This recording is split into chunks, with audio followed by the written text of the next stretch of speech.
Today we'll be discussing about pleural puncture. What is pleural puncture, the indication, contraindication, and interpretation of results of thoracocentesis. So pleural puncture is an invasive medical procedure to remove fluid or air from the pleural space for diagnostic or therapeutic purposes. Indications of pneumothorax may be indications of thoracocentesis may be for hemothorax, pneumothorax, hydrothorax, or chylothorax. This helps in removal of fluid for and examining it for diagnostic purpose, and it will also help the patient. It will also relieve the patient from pressure on the lungs. It's contraindicate. The contraindications can be divided into groups, which is absolute and relative. Absolute contraindication is given when the patient has an abnormal coagulation profile, that is abnormal INR value and APTT values. Relative contraindications are given in cases such as bullous emphysema, or when the patient is using ventilation with positive end pressure. Complications, they may be major or minor. Major may be pneumothorax, hemopneumothorax, hemorrhage, hypotension, or re-expansion pulmonary edema. Minor complications, they may be dry tap, subcutaneous hematoma, seroma, anxiety, dyspnea, and cough. Here we see a patient with pleural effusion, which is being drained out. Here you see a T-tube to which the thoracocentesis needle is attached. This may be used for diagnostic purpose. The line through here, this is attached to a vacuum bag through which the pleural fluid is drained. Here we see a procedure for pneumothorax. Here we see the anatomical landmarks for the triangle of safety through which the puncture is made. The intercostal space between this inside this area is chosen for puncture. The area is limited anteriorly by the lateral border of pectoralis major, posteriorly by the lateral border of latissimus dorsi, superiorly base of axilla, and inferiorly the fifth intercostal space. So here we have the drainage system with 3 different bottles for 3 different purposes. One collects the fluid, the pleural fluid and air. The air enters like in such way. This is the water seal, which prevents air from getting back into the pleural cavity again.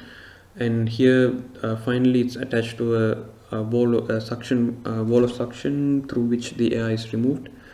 And here this is a pressure regulating bottle which it regulates the pressure of the system. So to interpret the result, we should understand that pleural effusions may be of 2 types: exudates or transudates. Transudates, they are secreted due to change in hydrostatic pressure or oncotic pressure inside the blood vessels, whereas exudate, they occur due to inflammatory changes. A transudate, it has following properties. It's an extravascular fluid with low protein content, and it's low specific. It has low specific gravity.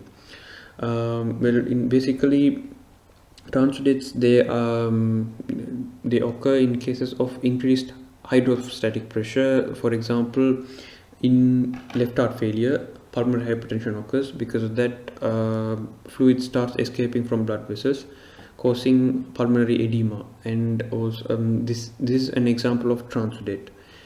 Whereas an exudate, this let's move on. For example, here congestive heart failure, like I said before, nephrotic syndrome, and hypoalbuminemia, which is decrease in oncotic pressure. Because of that, fluid move as transudate. Cirrhosis, this which causes ascites in abdomen, and other examples. An exudate, this occurs due to inflammatory changes in blood vessels. So like we saw here, because of the inflammation, the endothelial cells give way, they move apart. As a result, not only the fluid component but also protein and cells start moving into the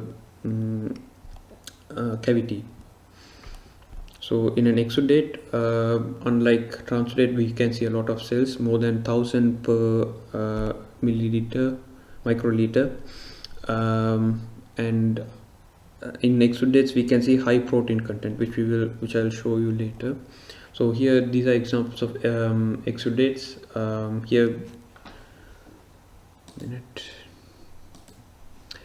Here we are able to see hemorrhage in pleural effusion, here chylothorax.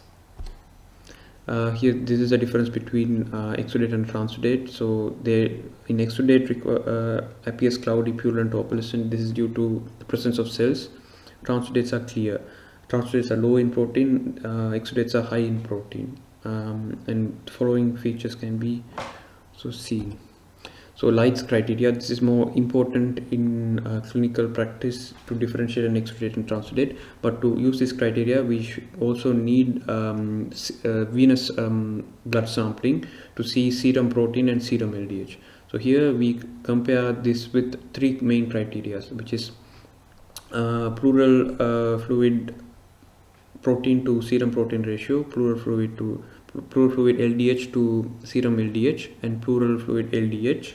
We compare in such way.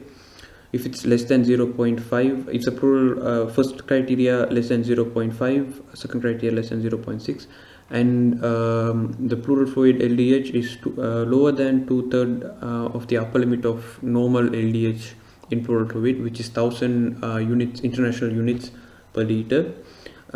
We consider that it's a transudate. If it's like so, we consider that it's an exudate.